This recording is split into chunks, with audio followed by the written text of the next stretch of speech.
एक बार प्रेम से बोलिए दुर्गा मैया की। अब हम 5वें दिन की कथा में प्रवेश कर चुके हैं। 5वें दिन हम सभी स्कंद माता की आराधना करते हैं। माँ दुर्गा के 5वें स्वरूप को स्कंद माता कहा जाता है। ये भगवान स्कंद कुमार कार्तिकेय के नाम से भी जाने जाते हैं। इन्हीं भगवान स्कंद अर्थात कार्तिकेय की माता होने के कारण माँ दुर्गा के इस 5वें स्वरूप को स्कंद माता के नाम से जाना जाता है। इनकी उपासना नवरात्रि पूजा के 5वें दिन की जाती है। इस दिन साधक का मन विशुद्ध चक्र में स्थित रहता है। इसका वर्ण शुभ्र है। ये कमल के आसन पर विराजमान है, इसलिए इन्हें पद्ममासन देवी भी कहा जाता है। इनका वाहन भी सिंह है। नवरात्र पूजन के 5वें दिन का शास्त्रों में पुष्कल महत्व बताया गया है। इस चक्र में अवस्थित रहने वाले साधक की समस्त बाह्य क्रियाएं एवं चित्त वृत्तियों का लोप हो जाता है। 7वां अध्याय प्रारंभ है। चंड मुंड का वध। ऋषि बोले, दैत्यराज शुंभ की आज्ञा पाकर चंड मुंड चतुरंगी सेना को साथ लेकर देवी दुर्गा से युद्ध करने तथा उसे बंदिनी बनाने के लिए चल दिए। हिमालय पर्वत पर पहुंचकर उन्होंने देवी को अपने वाहन सिंह पर बैठी हुई देखा। वे सब धनुष उठाकर और हाथों में तलवार उठाकर देवी के नजदीक पहुंच गए। देवी ने जब चंडमुंड और असुर सेना को देखा तो क्रोध से उनका मुख काला हो गया। उनकी भ्रिकुटियां चढ़ गई और उनके ललाट से भयंकर विस्तृत मुख वाली लाल आंखों वाली काली देवी प्रकट हुई। वह अपने हाथों में तलवार और पाश लिए हुए थे। वह विचित्र खड्ग धारण किए, चीते के चर्म की साड़ी तथा नरमुंडों की माला धारण किए हुए थे। उनका भयानक शुष्क शरीर केवल हड्डियों का ढांचा था, जिससे वह अत्यंत भयंकर जान पड़ती थी। उनका मुख विशाल था। जीभ लपलपाने के कारण वे और भी डरावनी लग रही थी। आंखें अंदर की ओर धसी हुई थी और लाल हो रही थी। उनकी भयंकर गर्जना से संपूर्ण दिशाएं गूंज रही थी।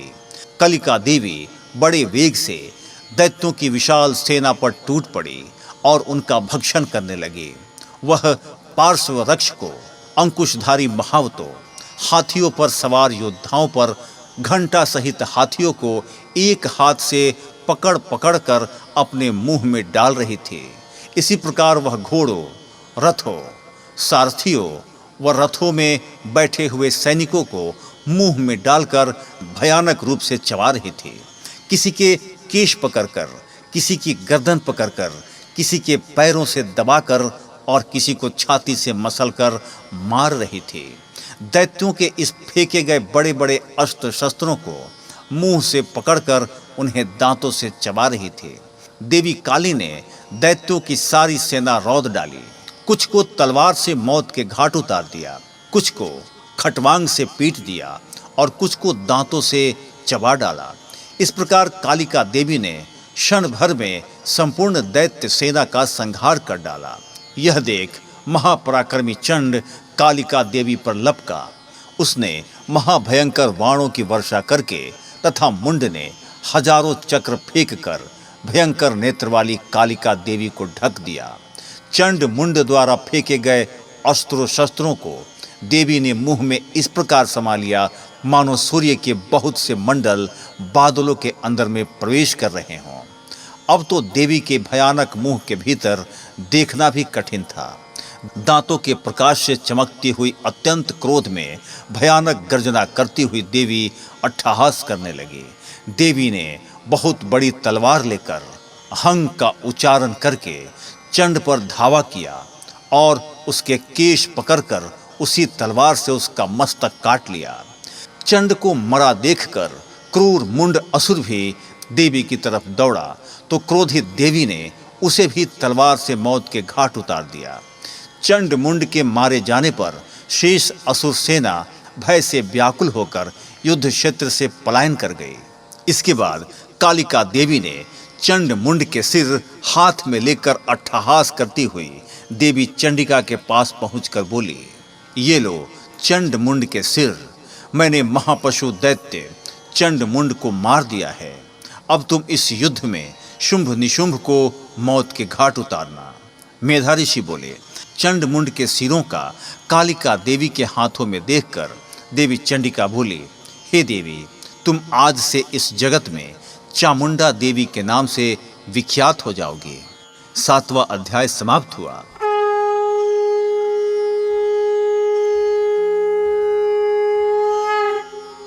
एक बार प्रेम से बोलिए दुर्गा मैया की। अब 8वें अध्याय की कथा का वर्णन जानते हैं। रक्त बीज वध। मेधा ऋषि बोले, चंड मुंड के मारे जाने पर तथा बहुत सी सेना के मारे जाने से शुंभ ने क्रोध में भरकर सारी असुर सेना को तैयार होने का आदेश दिया। उसने कहा, आज उदयुद्ध नाम के 86 दैत्य सेनापति अपनी सेनाओं के साथ युद्ध के लिए प्रस्थान करें। कंबू नाम के दैत्यों के 84 सेना नायक अपनी वाहिनी से घिरे हुए प्रस्थान करें। कोटि वीर्य नामक 50 सेनापति और धौम्रकूल नाम के 100 सेनापति भी युद्ध के लिए प्रस्थान करें। कालका, दौहर्यद, मयूर वंशी तथा कालवंशी असुर युद्ध के मैदान में पहुँचे, यह मेरी आज्ञा है।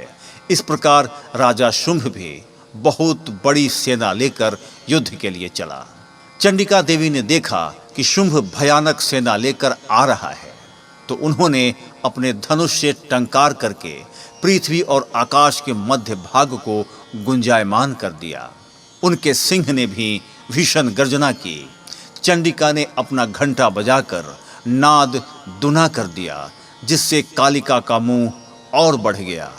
धनुष की टंकार, सिंह की गर्जना और घंटे की आवाज से इतना शोर गुंजायमान हो गया कि चारों दिशाएं परिपूर्ण हो गई।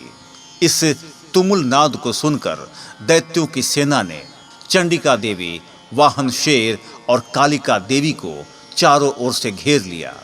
ऋषि बोले, इस अवसर पर दैत्यों के विनाश के लिए ब्रह्मा, विष्णु, शिव, कार्तिकेय, इंद्र आदि देवताओं की शक्तियां उनके शरीरों से निकलकर उन्हीं रूपों से चंडिका देवी के पास आ गई। सबसे पहले हंसयुक्त विमान पर सवार कमंडल से सुशोभित ब्रह्मा जी की शक्ति उपस्थित हुई, जिसे ब्राह्मणी कहते हैं। महेश्वर की महेश्वरी शक्ति वृषभ पर सवार होकर त्रिशूल धारण किए हुए आई। मोर पर आरूढ़ होकर हाथ में शक्ति लिए कार्तिकेय जी की शक्ति उन्हीं का रूप धारण करके आई। भगवान विष्णु की शक्ति गरुड़ पर सवार होकर शंख, चक्र, गदा, धनुष तथा हाथ में खड्ग लिए हुए आई। श्री हरि की शक्ति वाराही, वाराह का शरीर धारण करके आई। नृसिंह जी की शक्ति नृसिंह जी के समान शरीर धारण कर वहां आ पहुंचे। इंद्र की शक्ति इंद्र का रूप धारण कर वज्र हाथ में लेकर ऐरावत हाथी पर बैठकर युद्ध में आ गई। तब देव शक्तियों सहित चंडिका देवी से महादेव ने कहा, मेरी प्रसन्नता के लिए इन असुरों का संहार करो। इतना कहते ही देवी के शरीर से भयंकर रूप धारण किए हुए चंडिका की शक्ति प्रकट हुई, जिसकी चित्कार सैकड़ों चित्कारों के समान थी। उस अपराजिता देवी ने धूम्र रंग की जटा वाले शंकर जी से कहा, हे भगवान, आप मेरे दूत के रूप में शुंभ के पास जाकर उससे तथा निशुंभ और दूसरे राक्षसों से जो यहाँ युद्ध करने आए हुए हैं, उनसे कहना कि यदि तुम जीवित रहना चाहते हो तो त्रिलोकी राज्य इंद्र को सौंप दो।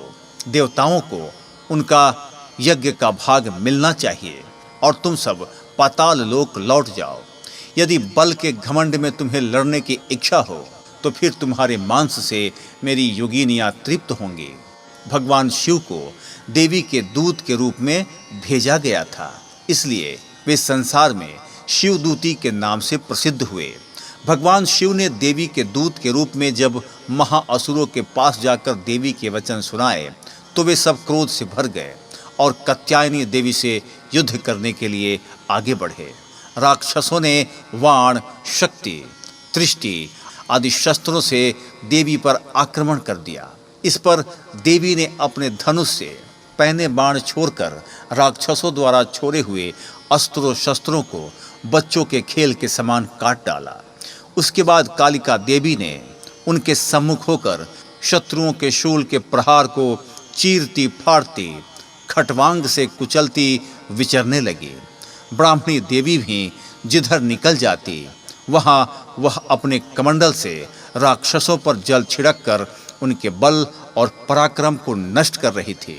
इसी प्रकार माहेश्वरी भी अत्यंत क्रोध से भरकर त्रिशूल से तथा वैष्णव देवी अपने चक्र से और कौमारी देवी अपने शक्ति से राक्षसों का विनाश कर रही थी। ऐन्द्री देवी ने अपने वज्र द्वारा सैकड़ों असुरों को काट डाला, जिससे वे पृथ्वी पर गिर पड़े। उनके शरीर से रक्त की धारा बहने लगी। वाराही देवी अपने तुंड के प्रहार से असुर सेना का विनाश करने लगी। बड़े बड़े राक्षसों के सिर उनके चक्र से कट कट कर पृथ्वी पर गिरने लगे। नरसिंही भी अपने नखों से राक्षसों का वध करके उनका भक्षण करने लगी और सिंहनाद से चारों दिशाओं को गुंजारती हुई रणभूमि में विचरण करने लगी। शिवदूती के प्रचंड अट्टहास से कितने ही दैत्य भयभीत होकर पृथ्वी पर गिर पड़े। उनके गिरते ही वह उनका भक्षण कर जाती थी। इसी प्रकार क्रोधित मातृ गणों द्वारा अनेकानेक उपायों से बड़े बड़े राक्षसों को मरते हुए देखकर राक्षसी सेना भाग खड़ी हुई। सेना को भागते देखकर रक्तबीज नामक महापराक्रमी असुर क्रोध से भरकर युद्ध के लिए आगे बढ़ा।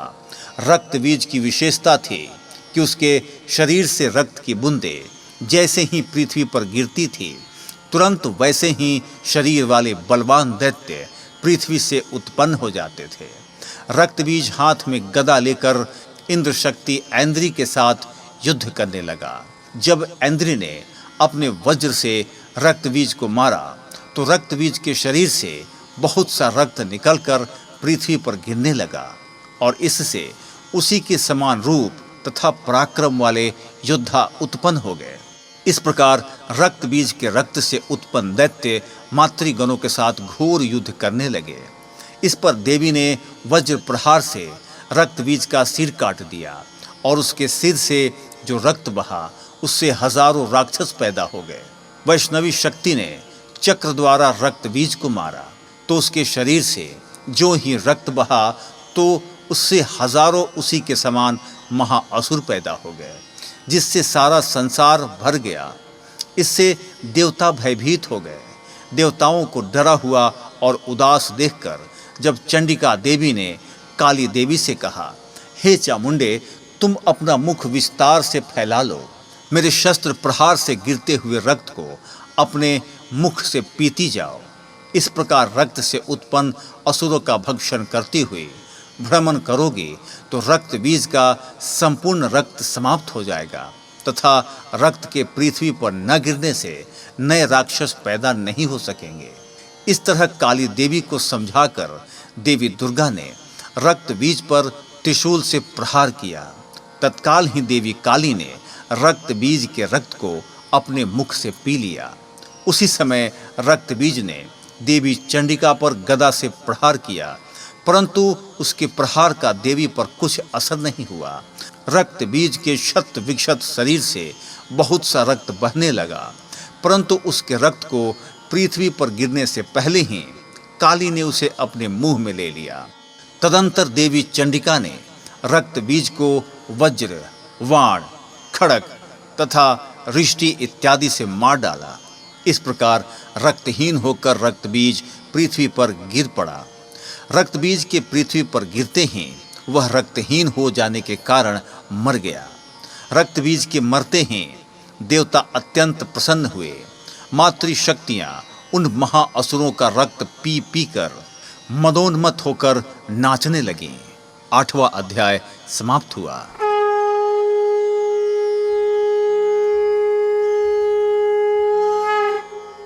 एक बात प्रेम से बोलिए, दुर्गा मैया की।